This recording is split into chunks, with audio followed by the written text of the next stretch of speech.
এই জন্য মায়ের সর্বপ্রথম কর্তব্য হচ্ছে সন্তানদেরকে দ্বীনের উপরে তুলে দেওয়া, ঈমানে ট্রেনিং দেওয়া, আল্লাহমুখী করে দেওয়া। যেই সন্তান আল্লাহমুখী হবে ওই সন্তান থেকে কোনোদিন মা বাবা কষ্ট পাবে না। Holy star presents.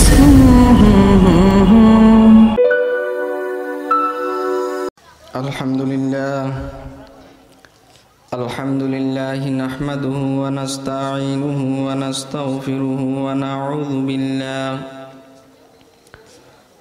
নাউযু বিল্লাহি মিন শুরুরি আনফুসিনা ওয়া মিন সাইয়্যাতি আমালিনা। মান ইয়াহদিহিল্লাহু ফালা মুদিল্লা লাহু ওয়া মান ইউদ্লিলহু ফালা হাদিয়া লাহু। ونشهد أن لا إله إلا الله وحده لا شريك له ونشهد أن سيدنا وأولانا ومولانا محمدا عبده ورسوله. أما بعد فأعوذ بالله من الشيطان الرجيم.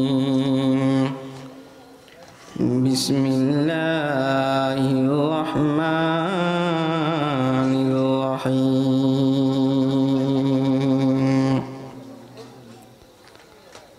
وقرن في بيوتكن ولا تبرجن تبرج الجاهلية الأولى وقرن في بيوتكن ولا تبرجن تبرج الجاهلية الأولى. صدق الله العظيم. সবাই দুরূদ শরীফ পড়ি। আল্লাহুম্মা সাল্লি আলা মুহাম্মাদিন ওয়া আলা আলি মুহাম্মাদ কামা সাল্লাইতা আলা ইব্রাহিম ওয়া আলা আলি ইব্রাহিম ইন্নাকা হামিদুম مجيد.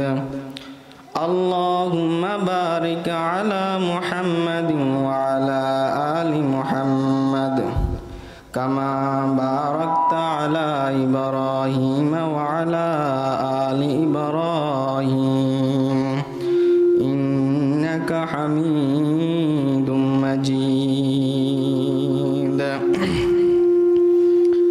الحمد لله. আল্লাহ তাআলার দরবারে শুকরিয়া যে আল্লাহ তাআলা আমাদেরকে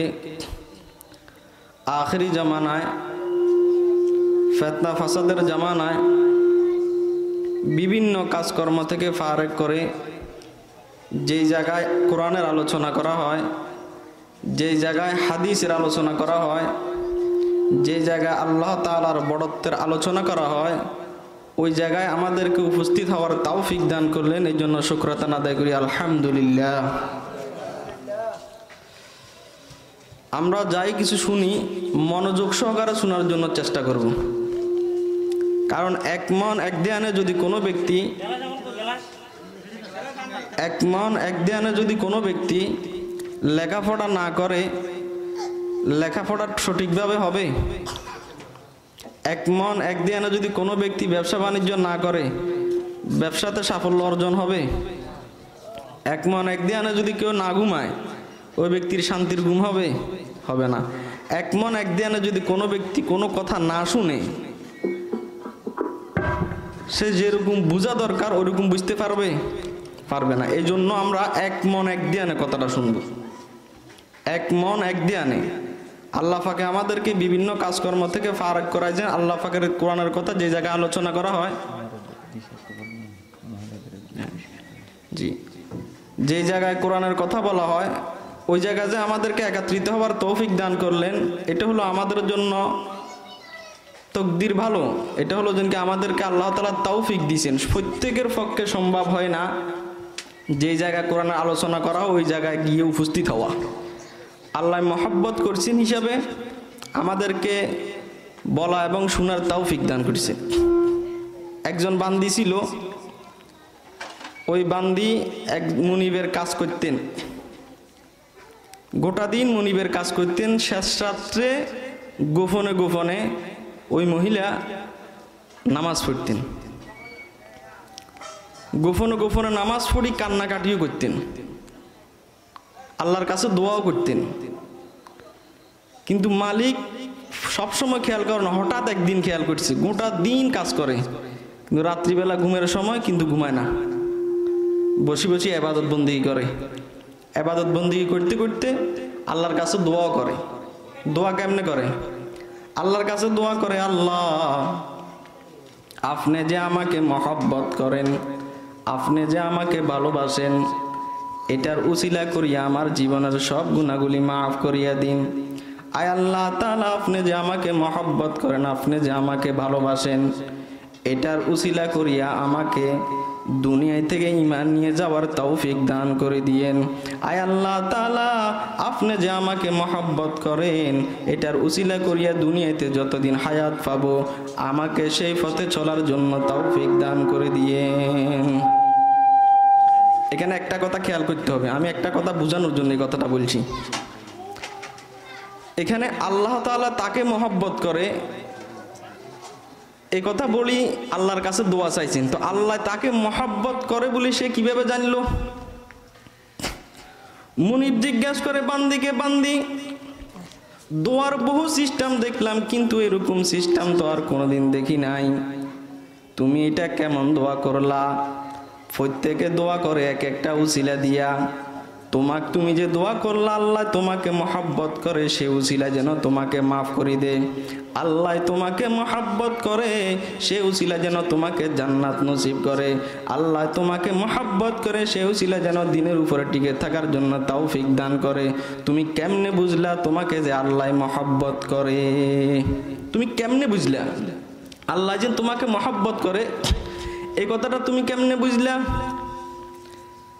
তখন ওই বান্দি বলতেছে মুনিবকে, মুনিব আমি জানি বান্দা কখনো একটা ভালো কাজ করতে পারবে না, একটা নেকের কাজ করতে পারবে না যতক্ষণ পর্যন্ত আল্লাহ তাকে তৌফিক না দেয়।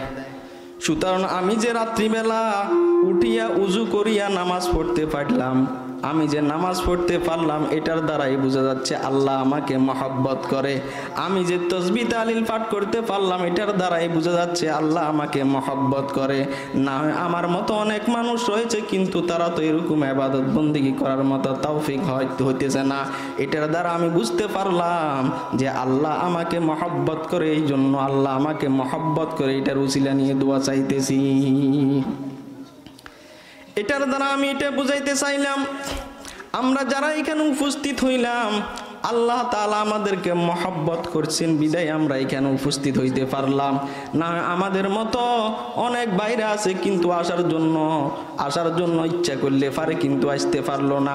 এটার দ্বারা বোঝা যায় তাদেরকে আল্লাহ মহব্বত যতটুকু করার দরকার ততটুকু হচ্ছে না।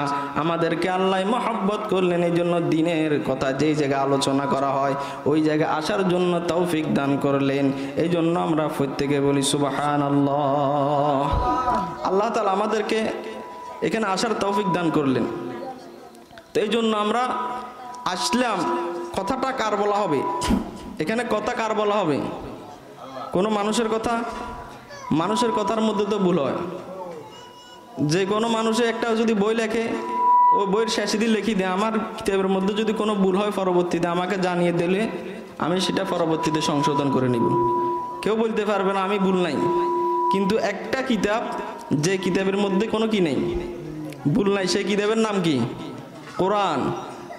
আল্লাহ তাআলা তো কোরআন শরীফের মধ্যে বলেন আলিফ লাম মিম যালিকাল কিতাবু লা রাইবা ফীহি হুদাল লিল মুত্তাকিন। এটা হচ্ছে এমন একটা কিতাব যে কিতাবের মধ্যে কোনো ভুল নাই। অন্য যত কিতাব আছে সব কিতাবের মধ্যে ভুল থাকতে পারে, কিন্তু কোরআন হলো এমন একটা কিতাব যে কিতাবের মধ্যে কোনো ভুল নাই, ভুলের গন্ধ নাই। যে কিতাবের মধ্যে কোনো ভুল নাই, ভুলের আশঙ্কাও নাই, এমন একটা কিতাবের আলোচনা করা হবে।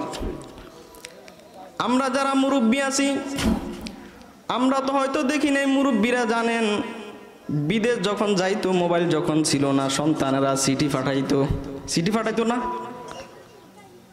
দেখা হইতো না, মোবাইলে তো এরকম যোগ ছিল না তখন। বলে আমরা তো দেখছি পুরোপুরি বুঝতেছি না, কারণ আমরা তো এরকম পুরোপুরি ওই যোগ দেখি নাই, কিন্তু মুরব্বীরা তো জানে মোবাইলের যোগ ছিল না, কি ফাটাইতো। আর সন্তান যখন চিঠিটা ফাটাইতো, মা এই চিঠিটা শোনার জন্য পাশে বাড়ি যে শিক্ষিত তার কাছে কখন যাবে এটার জন্য দিশেহারা, সন্তান কি বলছে এটা শোনার জন্য। যখন পাশের বাড়িতে গেল, যাওয়ার পর বলল আমার সন্তান চিঠি পাঠাইছে, এই চিঠিটা আমাকে একটু পড়ে শোনাও।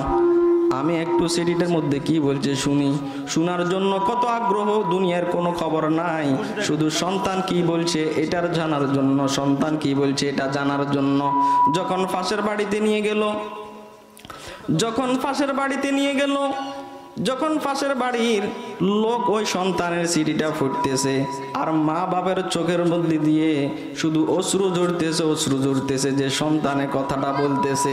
সন্তানের কথার দিকে এত মনোযোগ হওয়ার কারণে যদি চোখের মধ্যে দিয়ে অশ্রু ঝরে আর সন্তানের কথার মধ্যে যদি এরকম আকর্ষণ থাকে, তাহলে আল্লাহ তাআলার কথার প্রতি কিরকম আকর্ষণ থাকা দরকার, আল্লাহ তাআলার কথার প্রতি কিরকম আকর্ষণ থাকা দরকার। এই জন্য আল্লাহ তাআলার কোরআনের কথা যেটা বলা হয়, হাদিসের কথা যেটা বলা হয়, সেটার দিকে আমরা সবসময় খেয়াল করব, মনোযোগ সহকারে শুনবো, তাহলে শোনার হক আদায় হবে, তাহলে আমি ওইখান থেকে কিছু জিনিস শিখতে পারবো।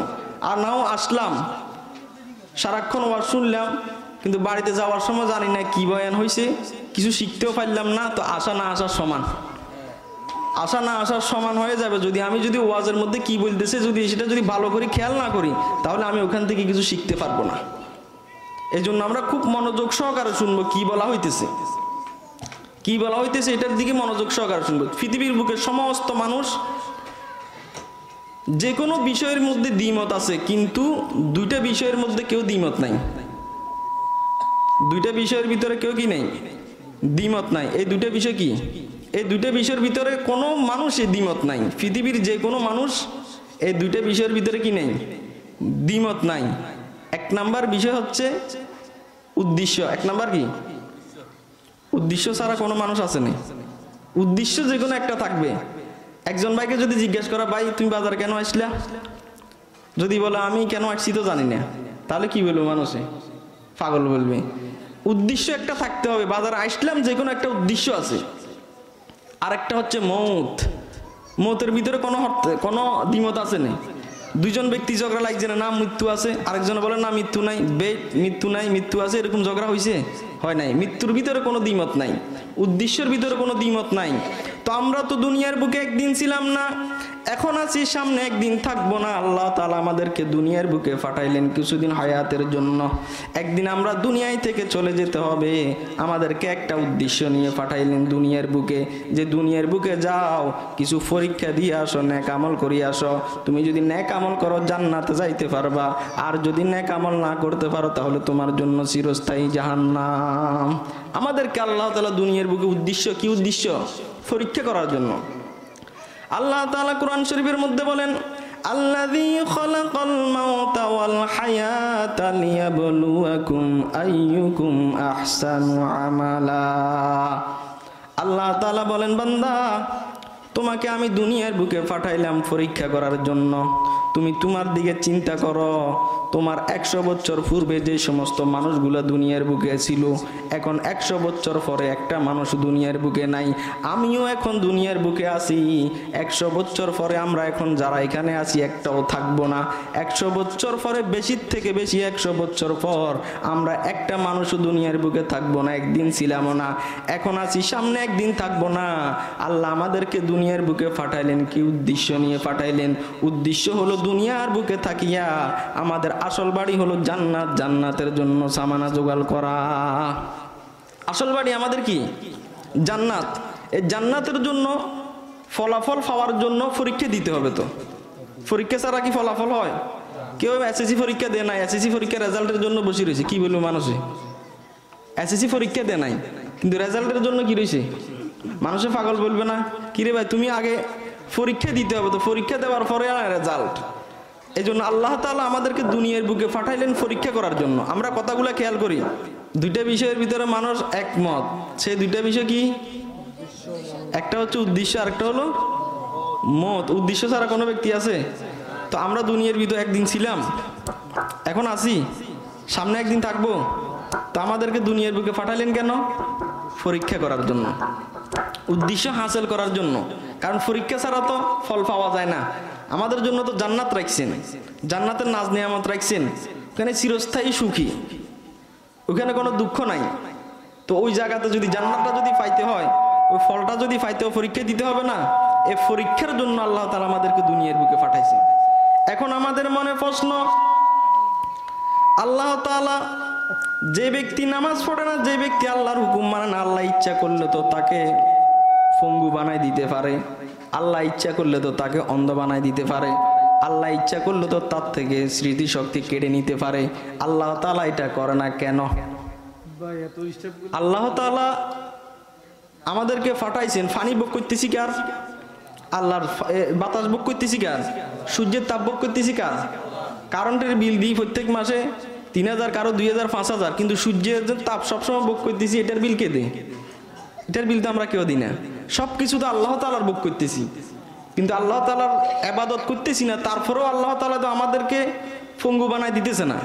আল্লাহ তাআলা আমাদেরকে তো অসুখ দিয়ে খানাফিনা বন্ধ করে দিতেছে না। আল্লাহ তাআলা তারপরেও কেন খাওয়াইতেছে?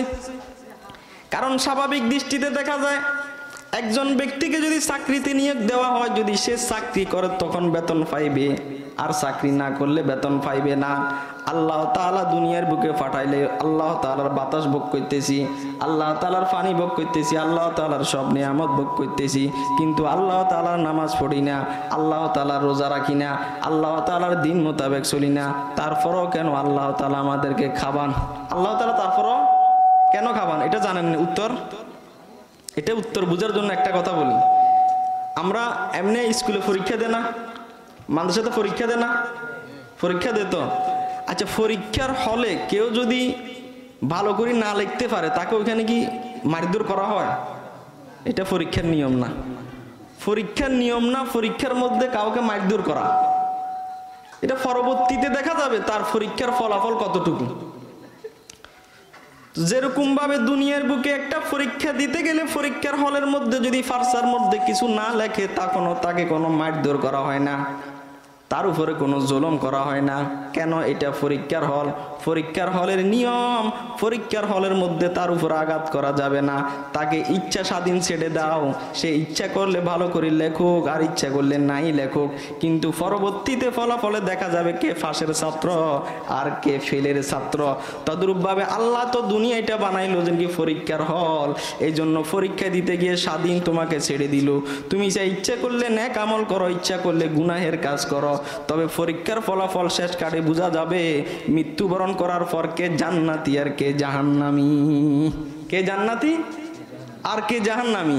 এই জন্য আল্লাহ তাআলা দুনিয়ার বুকে যারা কাফের মুশরিক, নামাজ পড়ে না, দিন মোতাবেক চলে না, আল্লাহ রসুল নাই, সব সময় গুনাহের কাজে লিপ্ত, তারপরেও কিন্তু আল্লাহ তাকে খাওয়াচ্ছে। কেন? এটা পরীক্ষার হল। আর পরীক্ষার হলের নিয়মই হচ্ছে এটা যে কেউ যদি পরীক্ষার হলের মধ্যে যদি খালি ফারসাও জমা দিতে, তার উপরে কোনো জুলুম করা হয় না, তার উপরে কোনো আঘাত করা হয় না। এই জন্য আল্লাহ তাআলা দুনিয়ার বুকে কারো উপরে আঘাত করতেছে না। না হয়তো আল্লাহ তাআলা যে কোনো মুহূর্তে আমাদের হাত একটা অচল করে দিতে পারে, পা একটা অচল করে দিতে পারে, কেউ কোনো বাধা দিতে পারবে না। আল্লাহ তাআলা প্রত্যেকটা জোড়া জোড়ায় ফেরেশতা রাখলেন, প্রত্যেকটা জোড়া জোড়া আল্লাহ তাআলা ফেরেশতা রাখলেন, চোখের মধ্যেও ফেরেশতা রাখলেন। কারণ আমরা সাধারণ একটা যে কোনো কিছু যদি 10 বছর 20 বছর ব্যবহার করি, এখানে ধুলা বসে, কিন্তু আমাদের চক্ষুটা 60 থেকে 70 বছর পর্যন্ত খোলা রাখি, এটা যারা দেখি, কিন্তু এখানে ধুলা কয়টা জমলো? এখানে ধুলা কয়টা জমছে? জমে না। এখানে ফেরেশতা আছে। যদি ফেরেশতা না থাকতো, মানুষ যে কোনো জায়গায় পড়ে যেত, যে কোনো জায়গায় আঘাত খেত, যে কোনো জায়গায় অ্যাক্সিডেন্ট হইতো, কিন্তু ফেরেশতা থাকার কারণে বান্দা হেফাজতে থাকে। প্রত্যেকটা জোড়া জোড়া আল্লাহ তাআলা ফেরেশতা নিয়োগ করে রেখেছে। আমরা শত চেষ্টা করলেও আগে আল্লাহ তাআলার আগে মূল কথাটা বুঝতে হবে। যখন বান্দার কাছে মূল কথাটা চলে আসবে, কথাটা ক্যাচ করাটা সহজ হয়। আল্লাহ তাআলা আমরা তো দুনিয়ার বুকে যে কোনো কিছু খাইতেছি, পান করতেছি, মনে করতেছি নিজে করতেছি, এগুলো তো নিজে করতেছি না। যদি আল্লাহ তাআলা পানি বন্ধ করে দেয়, আল্লাহ তাআলা নিচের থেকে মাটির থেকে উৎপাদন যদি বন্ধ করে দেয়, তখন আমরা যেটা খাইতেছি এটা কোত্থেকে আসবে? এটা তো কোথাও থেকে আসবে না। এই মাটি একই জায়গা, যদি মরিচ গাছ লাগানো হয় ওইখান থেকে কি উঠে? ঝাল, ঝাল উঠে না? আর যদি টমেটো গাছ লাগানো হয় ওইখান থেকে কি উঠে? খরা উঠে। আর যদি মিষ্টি জাতীয় কোনো পেয়ারা টেয়ারা এ ধরনের আম অথবা তেঁতুল এগুলো লাগালে যেটা লাগাবে ওইটার স্বাদ ওইখান থেকে উঠবে। যদি নারিকেল গাছ লাগায়, ফানসা জাতীয় মিষ্টি ধরনের একটা স্বাদ ওইখান থেকে কি হচ্ছে? উৎপাদন হচ্ছে। আর যদি তেঁতুল লাগানো হয় ওইখান থেকে খর, কিন্তু জায়গা কোনটা? একইটা। এখানে কারিগরি কার? সব কিছু আল্লাহ তাআলা ভোগ করতেছি, কিন্তু আমরা মনে করতেছি নিজেরা এটা কামাই করতেছি, নিজেরা ভোগ করতেছি না। এগুলো সব কিছু আল্লাহ তাআলা আমাদেরকে দিয়েছেন, আমরা ওগুলো ভোগ করতেছি। আমাদের উচিত যে আমরা আল্লাহ তাআলার আহকাম হুকুম মানা, সবসময় আল্লাহ তাআলার আহকাম হুকুম মেনে চলা। আমাদের প্রত্যেকের কর্তব্য যে আমরা দুনিয়ার বুকে যতদিন হায়াত পাবো ততদিন আল্লাহ তাআলার হুকুম মেনে চলবো এবং নবী করিম সাল্লাল্লাহু আলাইহি ওয়াসাল্লামের তরিকা মোতাবেক চলবো। এবং ঘরের ভিতরে যে সমস্ত মহিলারা আছে, বিশেষ করে মহিলারা ছেলে সন্তানের দিকে খেয়াল রাখতে হবে। কারণ ছেলে সন্তান ছোটবেলা থেকে ট্রেনিং দিতে হবে, ঈমানের ট্রেনিং দিতে হবে। কিসের ট্রেনিং? ঈমানের ট্রেনিং, দ্বীনের উপরে তুলে দেওয়ার ট্রেনিং। এটা হলো কি ঘরের মধ্যে মহিলাদের কর্তব্য। এটা ঘরের মধ্যে কাদের কর্তব্য? মহিলাদের কর্তব্য। কারণ ছেলে সন্তান বেশিরভাগ মা বাপের মধ্যে মায়ের সংস্পর্শে বেশি থাকে, আর মায়ের তবিয়ত যত ভালো হবে সন্তানের তবিয়ত তত বেশি ভালো হয়। কারণ বাবা তো সবসময় কি থাকে না, ঘরে থাকে না।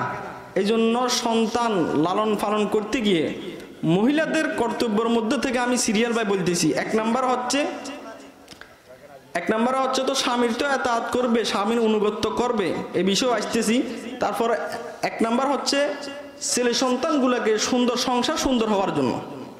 সংসার সুন্দর হওয়ার জন্য যেগুলো দরকার, এক নাম্বার হচ্ছে ছেলে সন্তানদেরকে সুশিক্ষায় শিক্ষিত করা। আর এই সন্তানদেরকে সুশিক্ষায় শিক্ষিত করার জন্য প্রথম ক্লাস হচ্ছে কি ঘর মা। প্রথম ক্লাস হচ্ছে কি ঘর মা। মা যদি ঠিক হয়ে যায় সন্তানগুলো ঠিক হয়ে যাবে। কারণ এই জন্য হাদিস শরীফের মধ্যে আছে সন্তানদের সামনে ছোটবেলা মা বাপে গালিগালাজ না করা। সন্তানদের সামনে ছোটবেলা মা বাপ কি না করা? গালিগালাজ না করা। যদি আমি গালিগালাজ করি সন্তান ওইটার দিকে খেয়াল করবে, বড় হওয়ার পর মা বাপকে গালি দিবে। এই জন্য মা বাপের কর্তব্য হচ্ছে যে কি সন্তান যদি হয় তখন সন্তানের জন্য একটা সন্তানের ডান কানে আজান বাম কানে আকামত দিয়ে দেওয়া। সন্তানের ডান কানে আজান বাম কানে আকামত দিয়ে দেওয়া, তাহলে ওই সন্তানের সুশিক্ষায় শিক্ষিত হওয়ার আল্লাহ তাআলা তৌফিক দান করবে। হাদিস শরীফের মধ্যে আছে নবী করিম সাল্লাল্লাহু আলাইহি ওয়াসাল্লাম বলেন, যেই সন্তান দুনিয়ার বুকে আসবে ওই সন্তান হওয়ার পর কানের মধ্যে বলি দাও আল্লাহু আকবার, আল্লাহু আকবার, আল্লাহ সবচাইতে বড়, আল্লাহ সবচাইতে বড়। যেই সন্তানের শুরু দিয়ে আল্লাহ তাআলার বড়ত্বর কথা পৌঁছবে দুনিয়াতে আসার পর, ওই ব্যক্তিকে আল্লাহ তাআলা পর শেষ পর্যন্ত মৃত্যু সময় আল্লাহ তাআলা বড়ত্বর কথা নসিব হবে, আল্লাহ তাআলার কথা নসিব হবে, আল্লাহ তাআলাকে স্মরণ করতে করতে মৃত্যুবরণ করবে।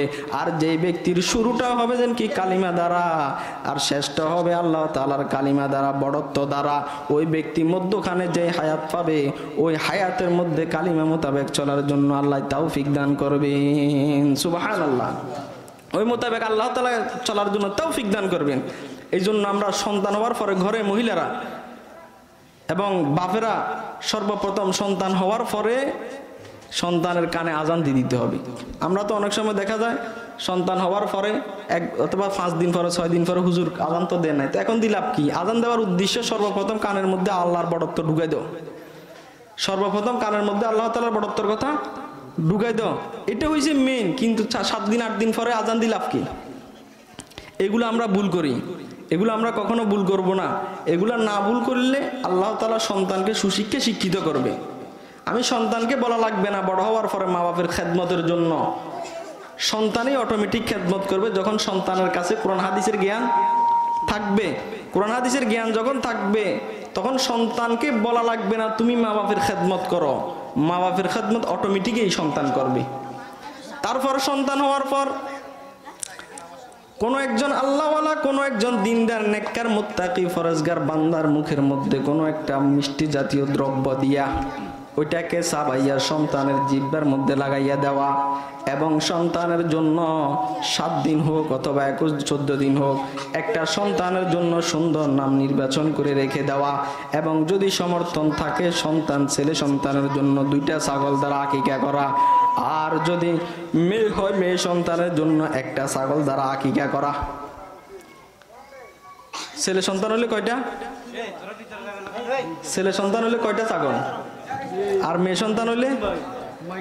এগুলো কিসের কথা বলতেছি? এগুলা মায়েরা সন্তানদেরকে লালন পালন করার কিছু তরিকা, ঘরের ভিতরে মায়েরা সন্তানদেরকে লালন পালন করার কিছু তরিকার কথা বলতেছি। এগুলোর দ্বারা সংসার সুন্দর হয়, সংসারের মধ্যে শান্তি আসে। না হয় সংসারের ভিতরে শান্তি আসবে না। কারণ আমি যদি লাগাই মন্দার গাছ, মন্দার গাছের মধ্যে 1 নাম্বার হসপিট দিলাম, 1 নাম্বার সার দিলাম, ওষুধ দিলাম, মেহনত করলাম, কর্মচারী খাটাইলাম, হাজার হাজার টাকা ব্যয় করলাম, কিন্তু আশা করতেছি ওই গাছ থেকে কখন আম খাবো।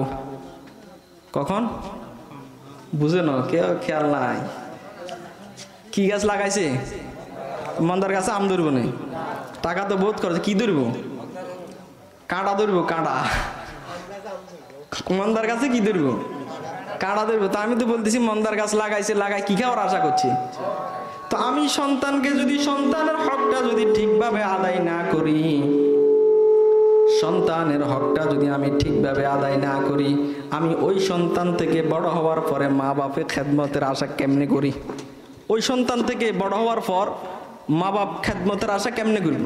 কারণ সুসন্তান সুশিক্ষায় শিক্ষিত তো সন্তানকে করতে পারি নাই। এই জন্য সন্তানকে সুশিক্ষায় শিক্ষিত করতে হবে। আমরা তো ছেলে সন্তানদেরকে আমরা খেয়াল করি, আমরা তো ছেলে সন্তানদেরকে কেমনে খাবে, কেমনে চলবে, এটার জন্য আমরা আরবি শিক্ষা থেকে অনেক সময় বঞ্চিত রাখি। এটা কি মিছা কথা? অনেক সময় আরবি শিক্ষা থেকে মানুষের বঞ্চিত রাখে না। কিসের জন্য? না মাদ্রাসাতে পড়লে আর কটে বেতন পাইবো, এটা দ্বারা কেমনে চলবো, না আমার সন্তানকে স্কুলে পড়াবো, আমার সন্তানকে স্কুলে পড়াবো, এই বড় একটা কিছু হবে, কিন্তু মূল জ্ঞানটা আমি সন্তানকে শিখাইলাম না। পরবর্তীতে সন্তান বড় হয়েছে, মা বাপকে আর পরিচয় দিতেছে না। সন্তান বস 80 বছর পর ইউসুফ আলাইহিস সালামের জন্য বাবা ইয়াকুব আলাইহিস সালাম শুধু সবসময় কান্নাকাটি করতেন, সন্তান হারাই ফেলছে। একদিন 80 বছর পর বাবার সঙ্গে সন্তানের দেখা। ইউসুফ আলাইহিস সালাম শুনতেন যে বাবা তার জন্য সবসময় সন্তান বাবাকে বলতেছে, আব্বা আপনি আমার জন্য কেন এত কান্নাকাটি করলেন? আল্লাহ তো আমাকে দুনিয়ার বুকে পাঠাইছে, আমার রিজিক দিয়েই পাঠাইছেন। আল্লাহ তাআলা আমাকে দুনিয়ার বুকে পাঠাইছেন, আমার রিজিক দিয়েই পাঠাইছেন। মানুষ তো সৃষ্টি করার 50,000 বছর পূর্বে মানুষের রিজিকের ব্যবস্থা করে রাখেন, আপনি আমার জন্য কেন কান্দেন? তখন ইয়াকুব আলাইহিস সালাম কি বলেন? সন্তানকে লক্ষ্য করি বলেন, সন্তান আমি তো তোমার জন্য কান্নাকাটি করতেছি, তুমি কি টাকা পয়সার মালিক কি মালিক না এটার জন্য আমি কান্নাকাটি করতেছি না। তুমি কি সমাজের মধ্যে দামি না নিম্নস্তরের এটার জন্য আমি কান্নাকাটি করতেছি না। তুমি কি সুস্থ আছো না অসুস্থ আছো এটার জন্য তো আমি কান্নাকাটি করতেছি না। আমি তো কান্নাকাটি করতেছি তোমাকে আমি ছোটবেলা হারাইয়া ফেললাম, তুমি দিনের উপর আছো কিনা, তোমাকে তো আমি কোরআন শিক্ষা দিতে পারলাম না, দিনের পুরোপুরি শিক্ষা দিতে পারলাম না। তুমি নামাজ পড়তেছো কিনা, দিন মোতাবেক আছো কিনা, এটার জন্য আমার পেরেশান, এটার জন্য আমি সব সময় কান্নাকাটি করি। কিসের জন্য কান্নাকাটি করে? সন্তান দিনের উপর আছে কিনা এটার জন্য চিন্তা করতেছে। কারণ যদি দুনিয়ার বুকে একটা সন্তান আগুনের মধ্যে থাকে কারো সহ্য হবে? একটা সন্তান জ্বলন্ত আগুনের মধ্যে যদি নিক্ষেপ করা হয়, একটা বাচ্চাকে যদি জ্বলন্ত আগুনের মধ্যে নিক্ষেপ করা হয়, কারো সহ্য হবে না, সাধারণ একজন মানুষেরও সহ্য হবে না। কিন্তু আমার সন্তান যে নামাজ পড়তেছে না, এই নামাজ না পড়ার কারণে জাহান্নামের আগুনের মধ্যে জ্বলবে, যেন এটা আমার মা বাপের কেমনে সহ্য হবে? এটা কেমনে সহ্য হবে? এই জন্য মায়ের কর্তব্য সন্তানদেরকে ছোটবেলা থেকে ঘরের মধ্যে মায় সন্তানদেরকে ছোটবেলা থেকে নামাজের তাগিদ দিবে। এখন তো মা বাবা অনেক সময় বলে না, আমার সন্তান রোজা রাখতে পারবে না, কারণ শুকাই দেবে। আমার সন্তান এখন ঘুম থেকে যদি উঠে ঘুম ভেঙে যাবে, তো এই সন্তান বড় হওয়ার পরে মা বাবার খেদমত কেমনে করবে? যদিও বা দেখা যাচ্ছে সন্তানকে আমি মহব্বত করতেছি, কিন্তু এই মহব্বতের কারণে তো সন্তানকে পরকালের মধ্যে জাহান্নামের আগুন ভোগ করতে হবে, জাহান্নামের মধ্যে জ্বলতে হবে। এই জন্য মায়ের সর্বপ্রথম কর্তব্য হচ্ছে সন্তানদেরকে দিনের উপরে তুলি দেওয়া, ইমানে ট্রেনিং দেওয়া, আল্লাহমুখী করে দেওয়া। যেই সন্তান আল্লাহমুখী হবে, ওই সন্তান থেকে কোনোদিন মা বাবা কষ্ট পাবে না। যে সন্তান দিনমুখী হবে, ওই সন্তান থেকে মা বাপ কখনো কি পাবে না? কষ্ট পাবে না। ভারতে একটা মহিলা সন্তানকে ইমানের ট্রেনিং দিয়েছে। কিসের ট্রেনিং দেওয়ার? সন্তান মাদ্রাসা যাইতেন, আসার পর মায়ের কাছে খানা খুঁজতেন। তো মা বলতেছে যে কি খানা আমার কাছে নাই, তুমি 2 রাকাত আগে নামাজ পড়ো, নামাজ পড়ি আল্লাহর কাছে চাও, চাওয়ার পরে তুমি বেডিং এর তলে উল্টাইবা, দেখবে ওইখানে আল্লাহ তাআলা কুদরতি ভাবে তোমার জন্য রুটির ব্যবস্থা করে দিব। কথা খেয়াল করেন, আমি জিজ্ঞেস করবো আবার, আল্লাহ তাআলা তোমার জন্য কুদরতি ভাবে কিসের ব্যবস্থা করে দিব? সন্তান মাদ্রাসা থেকে আসতেছে, আসার পর মাকে বলে আম্মা আমাকে খানা দাও। মা বলে তোমাকে তো খানা দেওয়ার মালিক আমি না, খানা দেওয়ার মালিক আল্লাহ। তুমি 2 রাকাত আগে নামাজ পড়ো, নামাজ পড়ি আল্লাহর কাছে দোয়া করো, আল্লাহর কাছে দোয়া করি তারপরে তুমি বেডিংটা উল্টাও, দেখবে তোমার জন্য আল্লাহ তাআলা তোমার জন্য সম্মানজনক রিজিকের ব্যবস্থা করে দিবেন। মা বলার পর সন্তান সব সময় মাদ্রাসা থেকে আসিয়া ওই 2 রাকাত নামাজ পড়তেন, বেডিং উল্টাইতেন, ওইখানে 2টা রুটি পাইতেন। সুবহানাল্লাহ, 2টা কি পাইতেন? এখানে একটা একমত আছে, এখানে আরো একটা কথা রয়েছে, বলি না, এখন বলবো। এখন রুটিটা পায়, কিন্তু আসলে মূলত মা রুটিটা আগে বেডিং এর তলে রাখি দেয়। মা রুটিটা বেডিং এর তলে আগের থেকে, মায়ের উদ্দেশ্য কি? আল্লাহ থেকে সে নেওয়ার ট্রেনিং দিয়াইতেছে, আল্লাহ থেকে নেওয়ার কৌশল শিখাইতেছে। মানে তুমি মানুষের কাছে খুঁজি না, আল্লাহ থেকে খোঁজার সিস্টেম অর্জন চেষ্টা করো। আরেকদিন মা যে সময় সন্তান মাদ্রাসা থেকে আসে, মাদ্রাসা থেকে আসার কিছুক্ষণ আগে মা রুটিটা ওইখানে রাখে, কিন্তু হঠাৎ যে কোনো কারণে সন্তান যেই সময় আসে, কথার কথা সন্তান 1টা বাজে আসে, মা তো রাখে 12টা বাজে।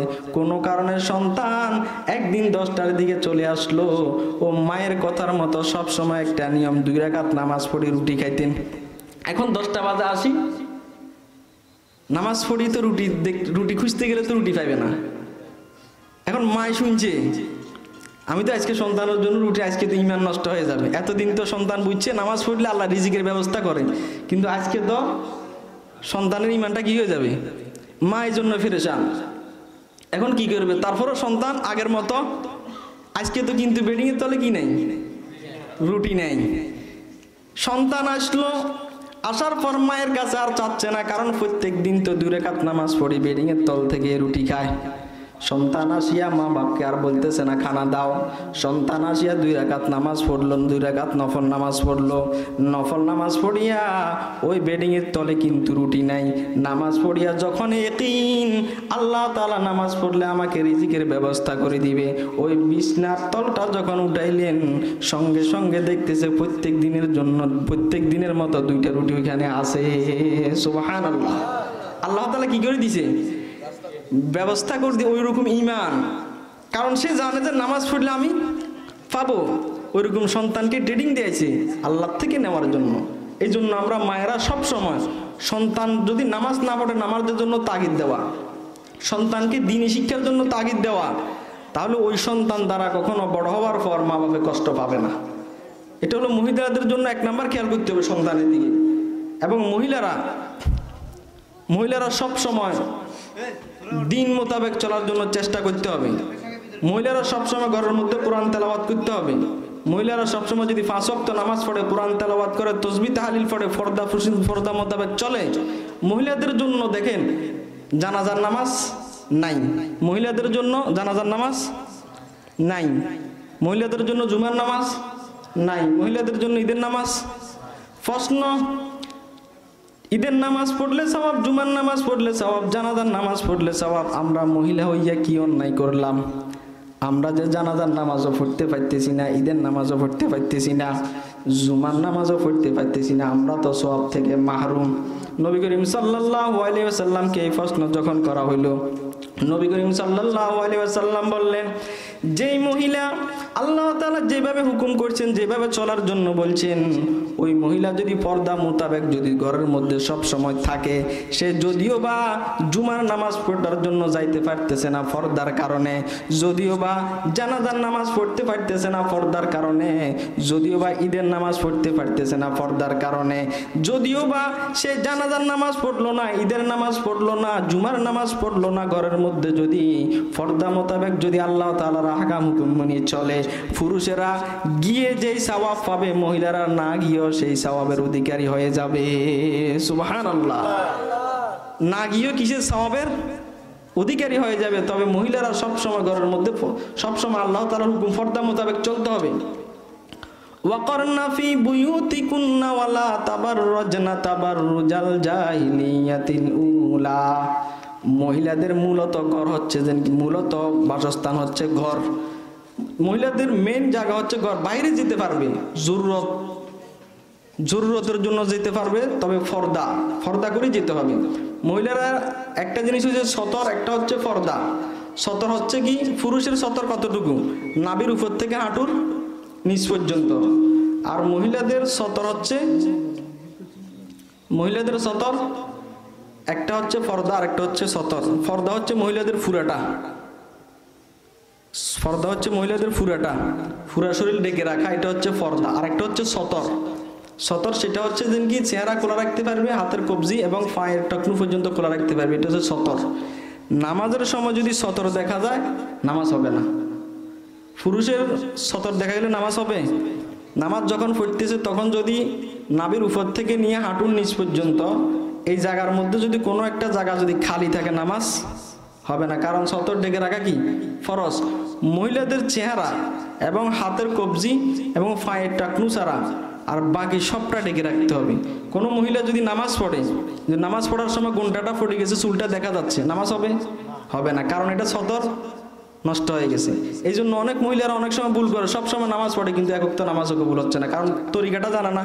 এই জন্য নামাজের জন্য এক্সট্রা একটা পোশাক বানাই নেওয়া, যে পোশাকটা আমি রুকু সিজদাতে গেলে পোশাকটা সরবে না, এরকম একটা ঢিলে ডালা কামিজ অথবা এই ধরুন একটা বোরকা জাতীয় একটা পোশাক ঢিলে ডালা পাবে, এটা বানাই নেওয়া। এটা সবসময় নামাজের সময় পড়বে, চেহারাটা দেখা যেতে পারবে, হাতের কবজি দেখা যেতে পারে, পায়ের টকনু পর্যন্ত নামাজের সময় দেখ। ফর্দা হচ্ছে অন্য পুরুষের সামনে পুরাটা, চেহারাও ফর্দা, হাতের কবজি এটাও ফর্দা, পায়ের টকনু এটাও ফর্দা। ফর্দা এক জিনিস, সতর এক জিনিস, এটা বুঝতে হবে। তো মহিলারা ঘরের মধ্যে বসে বসে সন্তানদেরকে দিনের উপরে তাগিদ দেওয়া, দিনের দিকে তুলে দেওয়ার জন্য চেষ্টা করা। যদি সন্তানদেরকে দিনের উপরে তুলে দেওয়ার জন্য মায়েরা চেষ্টা করে, ওই সংসারটা সুখময় সংসার হবে। এবং স্বামীর আনুগত্য করা, স্বামী যেটা বলে সেটা শোনা, তাহলে সংসারের মধ্যে শান্তি আসবে। স্বামীর কথা যদি কোনো ব্যক্তি না মানে, তাহলে ঘরের মধ্যে কোনো রহমত হবে না, শান্তিও হবে, বরকত হবে না। আমরা মহিলারা সবসময় ফাতেমা রাদিয়াল্লাহু তাআলা আনহার জীবনী পড়বো, মহিলা সাহাবা রাদিয়াল্লাহু তাআলা আনহার জীবনী পড়বো, পড়ার পর আমরা ওইখান থেকে শিক্ষা গ্রহণ করে যদি চলি, আল্লাহ তাআলা আমাদেরকে পরকালে চিরস্থায়ী জান্নাতের বাসিন্দা হিসেবে কবুল করে নেবেন। সুবহানাল্লাহ। হযরতে ফাতেমা রাদিয়াল্লাহু তাআলা আনহা 3 দিন পর্যন্ত ঘরের মধ্যে খানা নাই। কয়দিন পর্যন্ত? 3 দিন পর্যন্ত ঘরের মধ্যে খানা নাই। তারপরও কোনোদিন স্বামীকে বলে নাই তুমি আমাকে কেন বিবাহ করলা, তুমি আমাকে কেন বিবাহ করলা, খানা দিতে পারতেছ না। বরঞ্চ নিজে চিন্তা করলেন আমাকে যে খানা দিতে পারতেছে না, স্বামী কোনো পেরেশান হইতেছে কিনা। এই জন্য স্বামীর সবসময় হাসি মুখে থাকতেন, যাতে করে স্বামীর মনে কষ্ট না আসে, যাতে করে স্বামীর মুখে স্বামীর মনে যেন কষ্ট না খায়। আছে 3 দিন। হযরতে আলী রাদিয়াল্লাহু তাআলা আনহু মসজিদে নববীতে নামাজ পড়তে গেলেন। যাওয়ার পর একজন ব্যক্তির কাছে শুনছেন নবী করিম সাল্লাল্লাহু আলাইহি ওয়াসাল্লামের কাছে 6টা ছাগল হাদিয়া রাখছেন। তখন ওই আলী রাদিয়াল্লাহু তাআলা আনহু শোনার পর বাড়িতে গেলেন। যাওয়ার পর স্ত্রীকে বলতেছে ফাতেমা রাদিয়াল্লাহু তাআলা আনহাকে, ফাতেমা তোমার বাবার কাছে তো 6টা ছাগল হাদিয়া আসছে, আমরা তো আজকে 3 দিন পর্যন্ত ঘরের ভিতরে কোনো খানা নাই, তুমি যাও তোমার বাবার থেকে একটা ছাগল আমাদের জন্য নিয়ে আসো। একটা ছাগল আমাদের জন্য উপাস, 3 দিন পর্যন্ত উপাস, তারপরও স্বামীকে কিছু বলে নাই। কত আনুগত্য, স্বামীর কত এতাত, স্বামীর কত এতাত। যে ব্যক্তি স্বামীর এতাত করবে ওই ঘরের ভিতরে অটোমেটিক রহমত নাজিল হবে, অটোমেটিক বরকত হবে, অটোমেটিক বরকত হবে। হযরতে ফাতেমা রাদিয়াল্লাহু তাআলা আনহা বাবার কাছে গেলেন, খবর নিলেন কোন বিবির ঘরে আছে। বাবার কাছে গেলেন, দরজা টোকা দিলেন। নবী করিম সাল্লাল্লাহু আলাইহি সাল্লাম টোকা দেখি বুঝি গেলেন, চটপট করে উঠে গেলেন। স্ত্রী বলতেছে আপনি এরকম চটপট কেন করতেছেন? আমি টোকার দ্বারা বুঝতে পারলাম আমার মেয়ে ফাতেমা রাদিয়াল্লাহু তাআলা আনহা আসছেন। ফাতেমা রাদিয়াল্লাহু দরজা খোলার পর দেখতেছে ফাতেমা রাদিয়াল্লাহু তাআলা আনহা। তখন ফাতেমা রাদিয়াল্লাহু তাআলা আনহাকে বলতেছে তুমি কেন আসলা? তখন মেয়ে বলতেছে আব্বু আমরা নাকি শুনলাম আপনার কাছে 6টা ছাগল হাদিয়ার ছাগল আসছেন, কারণ সৎকার ছাগল তো আমরা খাইতে পারবো না, আপনার কাছে হাদিয়ার ছাগল আসছে, আমাদের ঘরের ভিতরে কোনো খানা নাই, 3 দিন পর্যন্ত উপবাস, আপনি আমাদেরকে একটা ছাগল দেন। নবী করিম সাল্লাল্লাহু আলাইহি ওয়াসাল্লাম কি বললেন? ফাতেমা তোমাকে আমি একটা ছাগল দিতে পারি, তবে ছাগল দিলে তোমার রিজিক এতটুকুর ভিতরে সমাপ্ত, তবে তোমাকে আমি একটা আমল দিব, যে আমল করার কারণে আল্লাহ তাআলা তোমাকে রিজিকের ব্যবস্থা করে দিবে। তুমি কি রিজিকের জন্য তুমি কি ছাগল নিবা নাকি আমল নিবা? তুমি কি ছাগল নিবা নাকি আমল নিবা? এখন আমরা হইলে কি চাবো? আর আমল পরে, এখন আগে খাই তারপর আমল করুন, খাওয়ার পরে আমল, আমরা হইলে এটা বলতাম না। কিন্তু ফাতেমা রাদিয়াল্লাহু তাআলা আনহা বললেন না, আমি খানা নেব না, আমি আমল নিব, যে আমলের কারণে সব সময় দুনিয়ার বুকে যতদিন হায়াত পাবো আমি আল্লাহ তাআলার কাছে আমি আল্লাহ তাআলার কাছে আমার জীবন যাপন করব। আমার ছাগলের দরকার নাই, আমাকে আমলটা বাতাইয়া দেন। ছাগলের দরকার না, আমাকে কি বাতাই দেন? আমলটা বাতাই দেন। আমল কি বাতাই দিয়েছেন? বলল ফাতেমা রাদিয়াল্লাহু তাআলা আনহাকে, আমরা একটা জিনিস খেয়াল করি, মেয়ে এতদিন উপবাস, তারপরও কিন্তু আমলের দিকে খেয়াল। আর আমাদের ছেলে সন্তান যদি একদিন উপবাস থাকে, আগে খানা খা, নামাজ পড়া পরে পড়িস, আগে খানা খা, ওইটার দিকে খেয়াল। কিন্তু আমরা সন্তানদেরকে তো কোনোদিন বলি না যে তুমি নামাজ পড়লা কিনা, তুমি যদি নামাজ না পড়ো তোমার জন্য আজকে ঘরে খানা নাই, মা এই কথা কখনো বলে না। যদি অন্য একটা কাজের জন্য বলে, কাজ যদি না করে বলে তোমার আজকে খানা নাই, মায়ের উচিত সন্তান যদি নামাজ না পড়ে তোমার সন্তানকে বলা তোমাকে আজকে খানা দিব না যতক্ষণ নামাজ পড়বা না। ওই সন্তানকে যদি আমি এইভাবে গড়ে তুলতে পারি, বড় হওয়ার পর সন্তানকে বলা লাগবে না আম্মার খেদমত করার জন্য, সন্তান দৌড়াইয়া আসবে মায়ের খেদমত করার জন্য, সন্তান দৌড়াইয়া আসবে মা অসুস্থ থাকলে মায়ের খেদমত করার জন্য। তবে শর্ত হচ্ছে সন্তানকে ছোটবেলা থেকে মায়ের এরকম ট্রেনিং দিয়ে তুলতে হবে। শর্ত হচ্ছে সন্তানকে ট্রেনিং দিয়ে এইভাবে তুলতে হবে। হযরতে ফাতেমা রাদিয়াল্লাহু তাআলা আমল নিয়ে চলে গেলেন। নবী করিম সাল্লাল্লাহু আলাইহি ওয়াসাল্লাম বললেন তোমাকে আমি একটা আমল দিয়েছি, তুমি এবং তোমার স্বামী দুজন ঘরের মধ্যে 2 রাকাত নামাজ পড়বা, ওযু করি, সালাতুল হাজত পড়বা এবং আল্লাহর কাছে দোয়া করবা, আল্লাহর কাছে চাইবা আল্লাহ আমাদেরকে রিজিকের ব্যবস্থা করিয়া দিন, আমাদেরকে রিজিকের ব্যবস্থা করিয়া দিন। এই 2 রাকাত নামাজ পড়িয়া তোমরা যদি আল্লাহ তাআলার কাছে দোয়া করো, আল্লাহ তোমাদেরকে রিজিকের ব্যবস্থা করিয়া দিবেন। হযরতে ফাতেমা রাদিয়াল্লাহু তাআলা আনহু ঘরে গেলেন। ফাতেমা রাদিয়াল্লাহু তাআলা আনহার চেহারার দিকে হযরতে আলী রাদিয়াল্লাহু তাআলা আনহু দেখে চিন্তা করলেন, আমি তো স্ত্রীকে পাঠাইছি একটা ছাগলের জন্য, ছাগল নিয়ে আসবে, ছেলে সন্তানকে নিয়ে খাবে, কারণ 3 দিন পর্যন্ত উপবাস। দেখতেছে ফাতেমা রাদিয়াল্লাহু তাআলা আনহার হাতের মধ্যে কোনো ছাগল নাই। হযরতে আলী রাদিয়াল্লাহু তাআলা আনহু বললেন ফাতেমা ছাগল কই? ফাতেমা রাদিয়াল্লাহু তাআলা আনহা বললেন আলী রাদিয়াল্লাহু তাআলা আনহুকে, স্বামী আমি তো গেছিলাম ছাগল আনার জন্য, কিন্তু আমার আব্বা বলল তুমি কি ছাগল নিবা না আমল নিবা, এই জন্য আমি আমল আমল নিয়ে আসলাম। তখন আলী রাদিয়াল্লাহু তাআলা আনহু বললেন, কি আমল? কয় 2 রাকাত নামাজ পড়ি আল্লাহ তাআলার কাছে চাওয়ার জন্য বলছেন, আমি যদি আল্লাহ তাআলার কাছে চাই আল্লাহ তাআলা রিজিকের ব্যবস্থা করে দিবেন।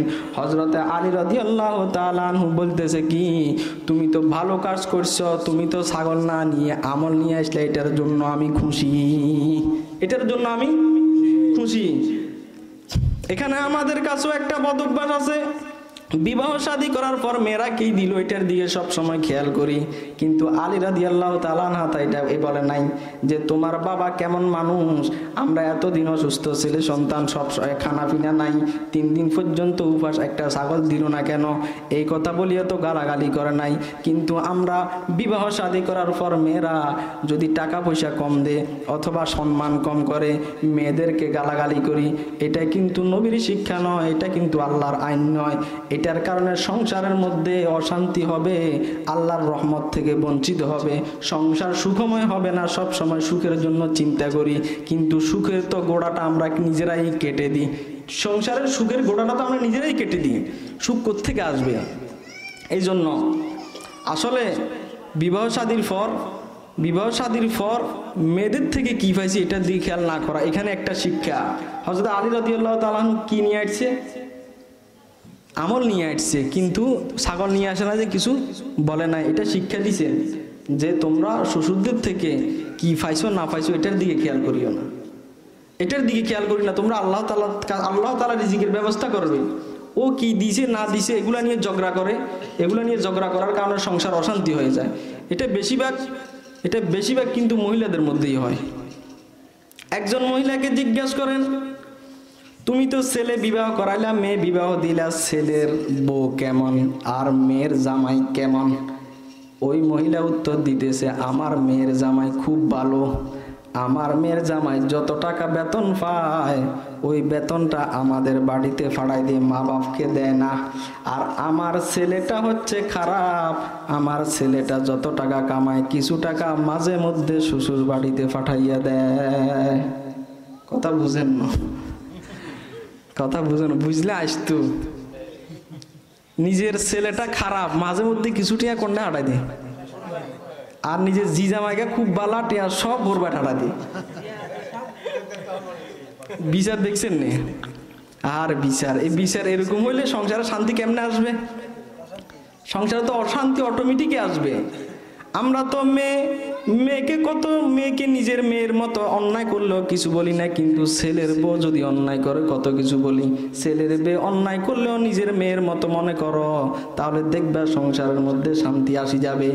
ছেলের বউকে তুমি আদর যত্ন করো, একদিন ছেলের বউ হয়তো তোমাকে খারাপ বকাবকি করলো, মেয়ের মতো আদর যত্ন করো, একদিন দেখবা অটোমেটিক তোমার প্রতি সে আন্তরিকতা সৃষ্টি হয়ে যাবে। এই জন্য কখনো এখান থেকে একটা শিক্ষা হচ্ছে, কখনো যদি ছেলের মেয়েদের পক্ষ থেকে কিছু না আসে এটা নিয়ে ঝগড়া না করা, এবং মহিলারা উপাস থাকলেও স্বামীর প্রতি নারাজি না দেখানো। এবং হযরতে উম্মে সুলাইম রাদিয়াল্লাহু তাআলা আনহা প্রথম স্বামী ছিল মালিক ইবনে নজর রাদিয়াল্লাহু তাআলা। মালিক ইবনে নজর রাদিয়াল্লাহু তাআলার ঘর থেকে হযরতে আনাস রাদিয়াল্লাহু তাআলা হইছে। হযরতে মালিক ইবনে নজর রাদিয়াল্লাহু তাআলা ইন্তেকালের পর উম্মে সুলাইম রাদিয়াল্লাহু তাআলা আনহার বিবাহ হইছে হযরতে আবু তালহা রাদিয়াল্লাহু তাআলার সঙ্গে। এখানেও একটা শিক্ষা আছে মহিলাদের জন্য, এই কথাটা আমি এই জন্য বলতেছি। হযরতে আবু তালহা রাদিয়াল্লাহু তাআলা আনহু তখন ইসলাম গ্রহণ করে নাই। উম্মে সুলাইমের স্বামী মারা গেছে, মালিক ইবনে নজর রাদিয়াল্লাহু তাআলা আনহু মারা গেছেন। এখন এই উম্মে সুলাইমকে বিবাহ করার জন্য আবু তালহা প্রস্তাব দিয়েছেন, কিন্তু আবু তালহা মুসলমান নন। উম্মে সুলাইম রাদিয়াল্লাহু তাআলা আনহু মহিলা মানুষ চিন্তা করলো, আমি তোমার সঙ্গে বিবাহ বসবো, শর্ত হচ্ছে তুমি দিনদার হইতে হবে, মুসলমান হইতে হবে। তুমি যদি মুসলমান হও, দিনদার হও, তাহলে তোমার সঙ্গে আমি বিবাহ বসার জন্য প্রস্তুত। কিসের জন্য? যদি ঈমান গ্রহণ করো। হযরত আবু তালহা রাদিয়াল্লাহু তাআলা কইল, ঠিক আছে আমি চিন্তা করি দেখি। কিন্তু আমরা তো এখন মেয়েদেরকে বিবাহ দেওয়ার সময় টাকা পয়সা দ্বন্দ্ব এগুলো দেখি, ছেলে এটা কোরআন শরীফ পড়তে পারে কিনা এটা আমরা কখনো দেখি না। ছেলে কোরআন শরীফ পড়তে পারে কিনা এটা দেখি কে মেয়ে বিবাহ দিছে, একটাও পাওয়া যাবে না, একটাও পাওয়া যাবে না। শান্তি কোত্থেকে আসবে? কিছুদিন যাওয়ার পর দেখা যায় মেয়ে কষ্ট করে, জামাই কষ্ট করে, নাতি কষ্ট করে, বিবাহের সময় তো 5 ভরি 10 ভরি কর্জ করি অথবা বিদেশ করি আসছে, এখন কোনো কাজও নাই, চাকরিও নাই, কোরআন শরীফও নাই, লেখাপড়াও নাই, কিচ্ছু নাই, শেষ পর্যন্ত কষ্ট করতেছে। এই জন্য বিবাহ শাদীর সময় সর্বপ্রথম দেখতে হবে ছেলের মধ্যে কোরআনের শিক্ষা আছে কিনা, আর ছেলে বিবাহ করার সময় দেখতে হবে মেয়ের মধ্যে কোরআন শিক্ষা আছে কিনা। যদি আমি কোরআন শিক্ষাকে প্রাধান্য দিই, ওই ঘরের মধ্যে অটোমেটিক আল্লাহ তাআলা শান্তি দান করে দিবেন। হাদিস শরীফের মধ্যে আছে কোন ব্যক্তি যদি মাল দেখিয়া কোন মহিলাকে বিবাহ করে, আল্লাহ তাআলা তাকে একদিন গরিব বানাইয়া দিবে। আর যদি কোনো ব্যক্তি বংশ দেখিয়া বিবাহ করে, আল্লাহ তাআলা তাকে একদিন বেইজ্জতি করবে। আর যদি কোনো ব্যক্তি সৌন্দর্য দেখিয়া বিবাহ করে, আল্লাহ তাআলা একদিন সৌন্দর্য ছিনিয়ে নিবে। হাদিস শরীফের মধ্যে আছে আর যদি কোনো ব্যক্তি টাকাও দেখলো না, পয়সাও দেখলো না, বংশও দেখলো না, কিচ্ছু দেখলো না, শুধু দিন দেখিয়া বিবাহ করলো, দিনের প্রাসঙ্গিক অন্যগুলা দেখা যাবে, তবে মূল প্রাধান্য হচ্ছে দিন।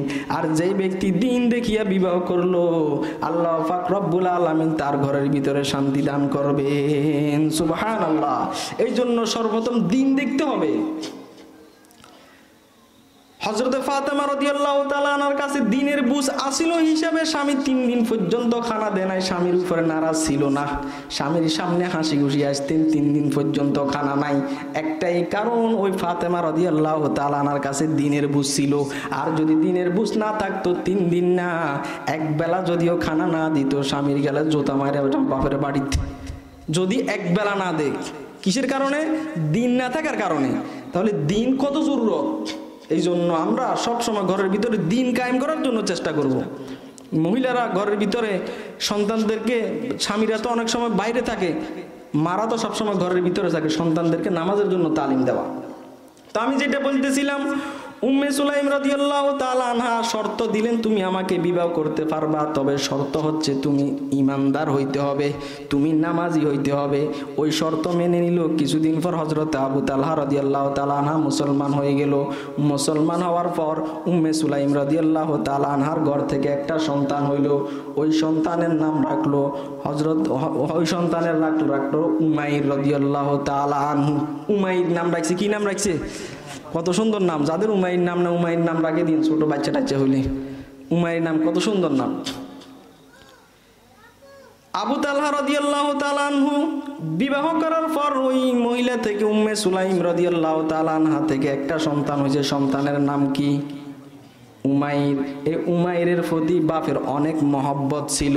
কিন্তু হযরত আবু তালহা রাদিয়াল্লাহু তাআলা মুসলমান হওয়ার পর নবী করিম সাল্লাল্লাহু আলাইহি ওয়াসাল্লাম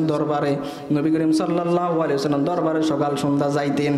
নবী করিম সাল্লাল্লাহু আলাইহি ওয়াসাল্লামের দরবারে যাওয়ার সময় সন্তানকে অসুস্থ অবস্থায় দেখে গেলেন, মনের ভিতরে পেরেশান। এদিক দিয়ে সন্তানের জন্য সব সময় চটপট করে মনের ভিতরে, এদিক দিয়ে স্ত্রী চিন্তায় পড়ে গেলেন, সন্তানের কিছু হলে আমার স্বামীর মনে কষ্ট আসবে। এই জন্য সন্তানের কথাটা বাবাকে শোনানোর সময় বলতো, তোমার সন্তান ভালো আছে, কিন্তু এই দিক দিয়ে স্ত্রী কষ্ট করতেছে, আর এই দিক দিয়ে বাপকে বলতেছে সন্তান ভালো আছে। একটাই কারণ, স্বামীর মনে যাতে করে কোনো কষ্ট না আসে, স্বামীর মনে যাতে করে কোনো কষ্ট। আল্লাহর হুকুম, হঠাৎ করে অসুস্থ অবস্থায় ওই উমাইর রাদিয়াল্লাহু তাআলা আনহু মৃত্যুবরণ করলো। এবং মা অন্তরের ভিতরে কষ্ট নিয়া ওই সন্তানকে ধোয়াইয়া ধাইয়া সুন্দর করে ঘরের এক কোনায় রাখে দিলেন। এবং স্বামীকে কি জবাব দিবেন? স্বামীর মনে তো কষ্ট যাবে, এটার জন্য পেরেশান। স্বামীর মনে যেভাবে বললে কষ্ট হবে না, ওইভাবে বলার জন্য চিন্তা করতেছে, স্বামীকে আমি কিভাবে শোনাবো, যেভাবে শোনালে স্বামীর মনে যাতে করে কষ্ট বেশি না আসে। এই জন্য চিন্তায় আছে। হযরতে আনাস রাদিয়াল্লাহু তাআলা আনহু, আগের স্বামীর ছেলে। আনাস রাদিয়াল্লাহু তাআলা আগের স্বামীর। আনাস রাদিয়াল্লাহু তাআলা আনহু বলল, তোমার বাবাকে বলো একটু ঘরে আসার জন্য। ঘরে আসার পর স্ত্রী স্বামীকে পুরোপুরি কথা ভাঙি বলতেছে না। শেষ পর্যন্ত হযরতে আনাস রাদিয়াল্লাহু তাআলা আনহুকে নিয়ে দাফনের কাজও শেষ করে ফেললেন। তারপরেও স্বামীকে শুনাইতেছে না। একদিন স্বামীকে শোনানোর জন্য স্বামীকে বলল, স্বামী তোমাকে আমি একটা কথা বলি। বলে কি কথা? বলি তোমার কাছে যদি কোনো একজন ব্যক্তি একটা আমানত রাখে, আমানত রাখার পরে সে যদি সে নিয়ে যায়, তুমি কিছু বলবা? বলে না, কেন বলবো? এ তো আমাকে আমানত দিল আবার সে নিয়ে গেল, এটার মধ্যে তো আমার কোনো দুঃখ থাকার কোনো কথা না। স্বামীর মনে কষ্ট না আসার জন্য কৌশল খাটাইতেছে, কষ্টটা একটু যেন কম হয়। তো স্বামীকে বলতেছে, স্বামী উমাইর তো আল্লাহ তাআলা আমাদের কাছে আমানত দিয়ে গেছে, আল্লাহ যদি আবার নিয়ে যায় আপনার মনে কষ্ট আসবে কি না? তখন তো হযরতে আবু তালহা রাদিয়াল্লাহু তাআলা আনহু বুঝে গেলেন আমার সন্তান নাই। তখন স্ত্রীকে বলতেছে, স্ত্রী তুমি আমাকে কেন শোনাও নাই? এই জন্য স্ত্রীর উপরে হালকা রাগ হুজুর পাক সাল্লাল্লাহু আলাইহি ওয়াসাল্লামের দরবারে গিয়ে বলল, হুজুর আমার স্ত্রী আমার সন্তান মারা গেল, আমাকে শুনাইলো না, পরবর্তীতে আমাকে এইভাবে প্রশ্ন করি বলল। হুজুর পাক সাল্লাল্লাহু আলাইহি ওয়াসাল্লাম বললেন, ওই মহিলার উপরে আল্লাহ তাআলার রহমত বর্ষিত হোক। সুবহানাল্লাহ। ওই মহিলার উপর আল্লাহ তাআলার রহমত। হুজুর পাক সাল্লাল্লাহু আলাইহি ওয়াসাল্লাম বুঝি গেলেন যে এই মহিলার কাছে স্বামীর খেদমতের, স্বামীর প্রতি টান আছে, স্বামীর প্রতি মহব্বত আছে, স্বামীর কষ্ট হোক এটা চায় না। এই জন্য নবী করিম সাল্লাল্লাহু আলাইহি ওয়াসাল্লাম ওই মহিলার জন্য দোয়া করলেন। এই জন্য যারা স্বামীর ইতাআত করবে, স্বামীর কথা মোতাবেক চলবে, আল্লাহ তাআলা খুশি। নবী করিম সাল্লাল্লাহু আলাইহি ওয়াসাল্লামের দোয়া, পরকালে যেই স্ত্রীর প্রতি স্বামী খুশি ওই স্ত্রী হবে জান্নাতি, আর যে স্ত্রীর উপরে স্বামী নারাজ ওই স্ত্রী হবে জাহান্নামী। যে স্ত্রীর উপরে স্বামী নারাজ সেই স্ত্রী হবে জাহান্নামী। এই জন্য সবসময় স্বামীর ইতাআত করা। খানা একটু অত কোনো সময় অবঘটনা থাকবে বেশি, এই জন্য স্বামীর উপরে নারাজ না হওয়া। এক নম্বরে মহিলাদের জন্য আল্লাহ তাআলার আমলের পর, নামাজ রোজার পর স্বামীর ইতাআতটা হচ্ছে মেইন। স্বামীর উপরে স্বামীর যদি মনে কষ্ট যায়, মহিলাদের আমল বরবাদ, আল্লাহ নারাজ হয়ে যাবে। এই জন্য সবসময় স্বামীদের প্রতি খেয়াল রাখা, স্বামীদের মনে কষ্ট যায় কিনা এটার দিকে খেয়াল রাখা। স্বামীদের মনে যাতে করে কোনো কষ্ট না যায়, স্বামীদের মনে যেন কোনো করে কষ্ট না যায়। হযরতে ফাতেমা রাদিয়াল্লাহু তাআলা আনহা, ফাতেমা রাদিয়াল্লাহু তাআলা আনহার ঘটনাগুলো বলতেছি মহিলারা এখান থেকে শিক্ষা গ্রহণ করার জন্য। মহিলারা এখান থেকে কি গ্রহণ করার জন্য? শিক্ষা গ্রহণ করার জন্য। হযরতে ফাতেমা রাদিয়াল্লাহু তাআলা আনহা সবসময় ফজরের নামাজ ঘরের মধ্যে পড়তেন, এশরাকের নামাজ পড়ি তারপরে নামাজের মুসল্লা থেকে উঠতেন। আর হযরতে আলী রাদিয়াল্লাহু তাআলা আনহু মসজিদে গিয়ে নামাজ পড়তেন, এশরাকের নামাজ পড়ি মসজিদ থেকে আসতেন, আর তখন দেখতেন স্ত্রী এশরাকের নামাজ পড়ি নামাজের মুসল্লা থেকে উঠতেছে।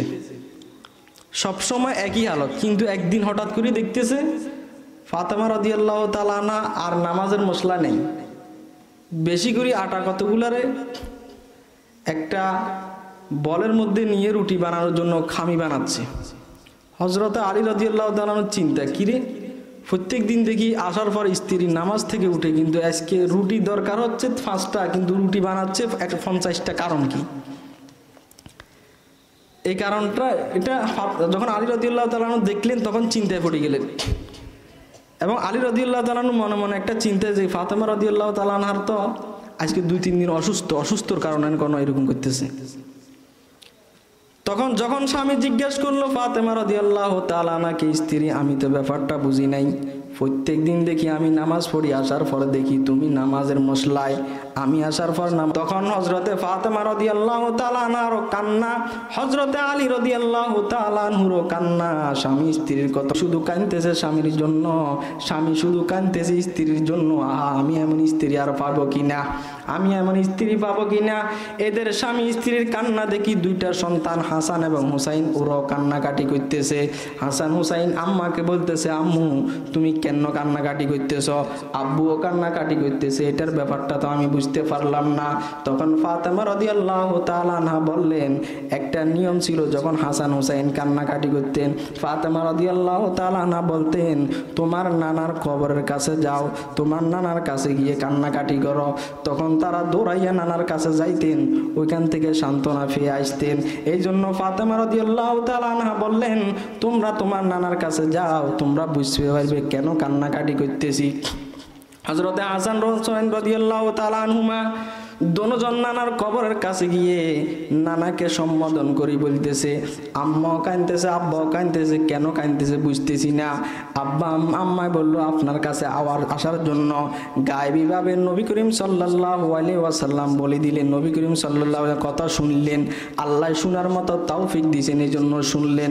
বলল যে কি তোমার আম্মুর কাছে যাও, তোমার আম্মুকে দেখে নাও, কারণ আজকে সন্ধ্যার পরের থেকে নিয়ে আজকে ইফতারটা করবে তোমার আম্মু আমার সঙ্গে, তোমার আম্মুদেরকে তো তোমার আম্মুকে তো আর দেখবা না, সুতরাং আমার এখানে সময় বেশি কাটাইও না, তোমরা তোমার আম্মুর কাছে চলে যাও, তোমরা তোমার আম্মুর কাছে চলে যাও।